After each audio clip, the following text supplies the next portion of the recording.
नमस्कार फ्रेंड्स, मैं पूनम गुप्ता स्वागत करती हूँ आपका अपने यूट्यूब चैनल पूनम के गीत संगीत में। यह शोहर गीत है, कैसा लगेगा आप कमेंट में जरूर बताइएगा। खींचत रेशम के डोर भैली मैया विभोर, झोला झोले झोलावे हरे पालना। खींचत रेशम के डोर भैली मैया विभोर, झोला झोले झोलावे हरे पालना।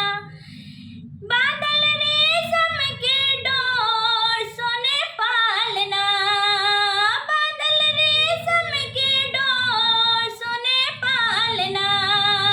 धीरे धीरे झूलाओ मोरे लालना, धीरे धीरे झूलाओ मोरे लालना।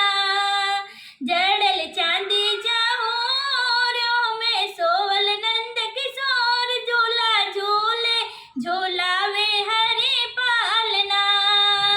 जड़ल चांदी जहोर में सोयल नंद किशोर, झूला झूले झूलावे हरे पालना। खींचत रेशम के डोर भैली मैया विभोर, झूला झूले झूलावे हरे पालना। रुपए ऐसन की करी का बड़ाई, रुपए ऐसन की करी का बड़ाई। केहू देखे त देखत रह जाई, केहू देखे त देखत रह जाई।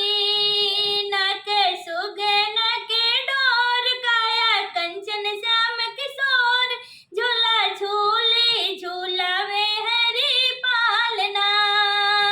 खींचत रेशम के डोर भैली मैया विभोर, झूला झूले झूलावे हरे पालना। झूला झूले